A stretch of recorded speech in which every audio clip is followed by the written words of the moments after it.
Cilj današnje konferencije je da ukaže na temu genocida nad Srbima u 20. veku, pre svega u svetlu obeležavanja 20-godišnjice od genocida i etnocida koje je sprovela Republika Hrvatska nad Srbima u operacijama Oluja i Bljesak, ali takođe njen cilj je da ukaže na genocide koji su ranije, tokom 20. veka, izvršeni nad srpskim narodom. Zadatak ove generacije istoričara, ali i političara, jeste da učine sve da se spreče pokušaj prekrajanja istorije i da se ne dozvoli da na srpski narod, koji je jedan od naroda koji je najviše stradao u 20. veku, bude udaren pečat genocida. Takav pokušaj imali smo nedavno u Savetu bezbednosti Ujedinjenih nacija, kada je, samo zahvaljujući vetu prijateljske Rusije, sprečeno usvajanje britanske rezolucije o Srebrenici. Usvajanje ove rezolucije imalo bi nesagledive posledice po sve buduće generacije našeg naroda. Da je britanska rezolucija usvojena, u svim čitankama na svetu deca bi učila da su Srbi genocidan narod. Na Googlu, posle reči genocid, izlazio bi samo srpski narod. A političke posledice bi dovele od toga da Republika Srpska bude destabilizovana i srušena pod obrazloženjem da je tvorevina nastala na genocidu. Još jednom hvala Rusiji na tome što je sprečila ovaj opasan pokušaj prekrajanja istorije i minimiziranja i falsifikovanja uloge našeg naroda u najznačajnijim događajima u 20. veku. Srbija i srpski narod na najbolji način će se odužiti Rusiji ako joj pružimo istu takvu podršku u odbrani njenih pozicija po pitanju Ukrajine. I tu je na delu opasno prekrajanje istorije. Oni koji postiču sukobe u Ukrajini žele da ponište istorijsku ulogu Rusije i da oslobodilački ruski narod predstave kao okupatorski. Ti isti krugovi po istoj matrici žele da stradalnički srpski narod predstave kao genocidni. Srpski narod ne može da bude genocidan jer je upravo srpski narod pretrpeo trostruki genocid u 20. veku.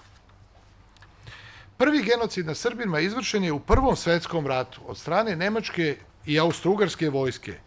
Ubijena je gotovo trećina ukupnog srpskog stanovništva koje je živelo na Balkanu. Čak 1.300.000 ljudi ubile su Austro-Ugarske, Bugarske i Nemačke vojne snage. Austrijanci i Nemci su po Mačvi i Pomoravlju fotografisali vešanja isključivo civila, žena, dece i staraca i pozirali pored leševa. Pa čitava serija austro-ugarskih dopisnih karata sa fronta koristi baš ove monstruozne motive. Tokom Drugog svjetskog rata izvršen je najveći genocid nad srpskim stanovništvom u kome je oko 1.000.000 Srba ubijeno na području takozvane NDH i ostatka okupirane Jugoslavije. Srbi su od strane ustaša sistemski ubijani u logorima Jasenovcu, Gospiću, Jadovnu, na Pagu, Maksimovića štalama, u Kraškim jamama Velebita, logorima Gornja Rijeka, Tenja, Kerestinec, Krušica, Lepoglava, Caprag itd. Monstruozno Jastrebarsko, logor za srpsku decu u NDH, bio je u Drugom svjetskom ratu jedini koncentracioni logor u svetu, specijalizovan za smeštaj i pogrom dece. Taj patent hrvatskih ustaša, nepoznat i nemačkim fašistima, jedinstven je u istoriji civilizacije. Zločin nad decom jednog naroda je krunski dokaz namere genocida. Fotografije kozaračke dece po koncentracionim logorima u tadašnjoj NDH obišle su ceo svet. Vertikala genocidne politike Hrvatske nad Srbima nastavila se i tokom ratova na prostoru bivše Jugoslavije.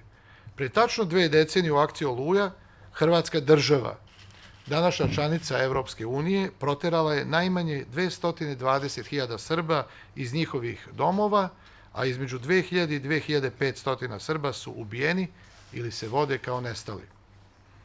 Nedugo pre Oluje, za prvomajske praznike 1995. godine, u vojno-policijskoj akciji Bljesak, hrvatske vojne, paravojne i policijske snage samo u jednom danu počistili su etnički od Srba zapadnu Slavoniju, teritoriju koja je tada bila pod zaštitom Ujedinjenih nacija. Paradoksalno je da 20 godina od Oluje i Bljeska Hrvatska slavi sada jubilej najvećeg etničkog čišćenja u novijoj istoriji Evrope. Poštovani prijatelji, Srbi su narod koji je procentualno u odnosu na broj pripadnika uz jevrejski narod tokom 20. veka pretrpeo najveći genocid i etnocid na kugli zemaljskoj. Drugi narodi slave i veličaju svoje žrtve, a mi se, nekada se tako čini, stidimo svog nacionalnog identiteta i istorije, jer nemamo ni zvanične datume za obeležavanje stradanja srpskog naroda, niti spomenike koji bi vjerodostojno predstavljali srpske žrtve i genocid počinjen nad našim narodom. Na našu nacionalnu sramotu niti jedna vlast od kraljevine Srba, Hrvata i Slovenaca do danas nije popisala srpske žrtve u ratovima tokom 20. veka. A veličina jednog naroda se baš ogleda u odnosu prema svojim precima. Sada je i vreme da ispravimo tu nepravdu.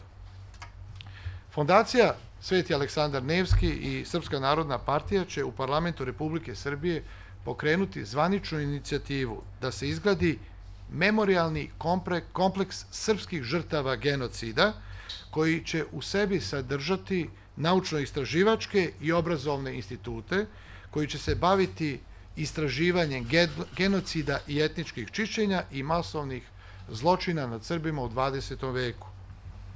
Ovaj kompleks bi činili muzej genocida, arhive, spomenici, edukativni centri sa multimedijalnim sadržajima, izložbeni prostori.